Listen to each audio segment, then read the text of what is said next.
Okay, so when you think dinosaur, what pops into your head? Probably something massive from the Jurassic, right? A T-Rex, a Brachiosaurus. But what if I told you the real start of the dinosaur story? Well, it begins way, way earlier. We've got to go back. Let's do it. And I mean way back. We're talking 243 million years ago.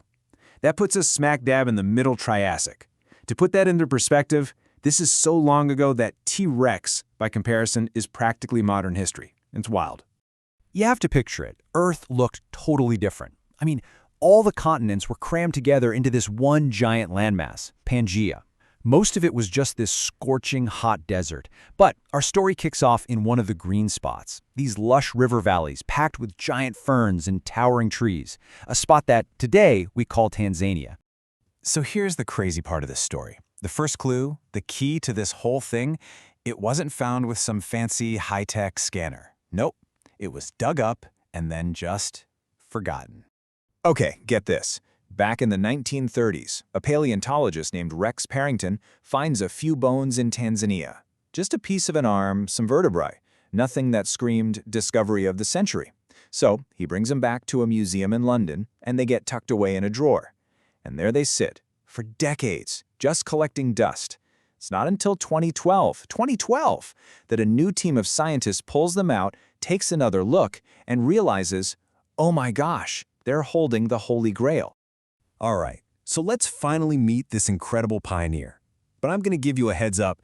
Whatever image you have in your mind for dinosaur, just, set it aside for a second. This is something different. Yeah, forget those towering, building-sized giants. If you were walking through those Triassic ferns and came across one of these, you'd literally be looking down, because you'd be looking at something about the size of a Labrador retriever. No joke. Seriously, we're talking maybe 45 to 135 pounds. And that's the key takeaway right there. The entire legendary dynasty of dinosaurs, it didn't start with a ground-shaking roar. It started with something small. So, what did it look like? Nyasasaurus was about 7, maybe 10 feet long, but, and this is important, most of that length was just tail. A super long, skinny tail it used for balance. It zipped around on 2 muscular back legs, had a long neck, and these little grasping hands. Kind of like a prototype for a velociraptor, but way, way earlier and much smaller. Okay, so I know what you're thinking. Wait a minute, you've only got a few bones. How are you so sure this is a dinosaur and not just some other random Triassic reptile? And that is a fantastic question. The answer, believe it or not, is written right on the bones themselves. So clue number 1 is on its upper arm bone. There's this ridge on it. It's called a deltopectoral crest, and it's unusually long. Think of it like a super strong anchor point for big chest muscles. And here's the thing, that specific elongated shape, that's a dinosaur-only feature. It's like their own unique biological trademark. But the real smoking gun, that's in the hips.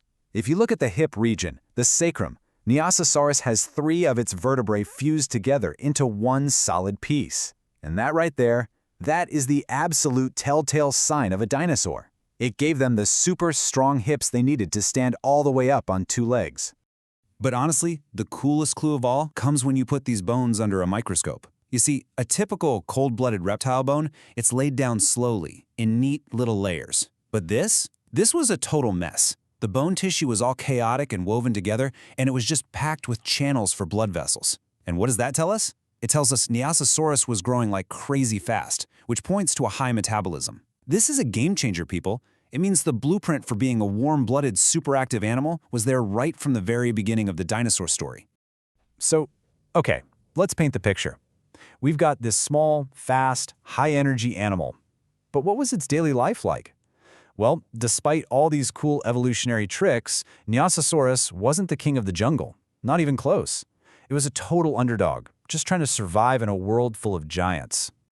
See, the Triassic was absolutely ruled by monsters. They just weren't dinosaurs yet. The top predators were these huge, armored relatives of crocodiles. You had giant meat-eating amphibians that were basically nightmare salamanders. And then there were these bizarre, tusked reptiles that were kind of on their way to becoming mammals. A seriously tough neighborhood. So how on earth did our little guy make it? It played to its strengths. It used its size as an advantage. Standing on 2 legs meant it was super agile and could sprint away from those big, slow brutes. Being small meant it could hide anywhere, And that high metabolism, that meant it was always revved up and ready to go. It probably ate whatever it could find. Insects, small critters, maybe even some plants. A true survivor. And you know what? It's that scrappy, get-it-done survival instinct that ended up building its incredible legacy. It's honestly pretty humbling when you think about it. Every single one of those iconic, earth-shaking dinosaurs you know and love, T-Rex, Triceratops, Brachiosaurus, they can all trace their lineage back to this one little, speedy creature that was just trying not to get eaten. It really goes to show you, greatness doesn't always start out huge. Sometimes it starts small, fast, and just really, really adaptable. And that's where we'll leave the story of this amazing little pioneer. But it does leave you with one final question to chew on, doesn't it? What do you think it actually sounded like? A quiet little hiss? Maybe a chirp? Or, just maybe, was it the very first, tiny version of a roar?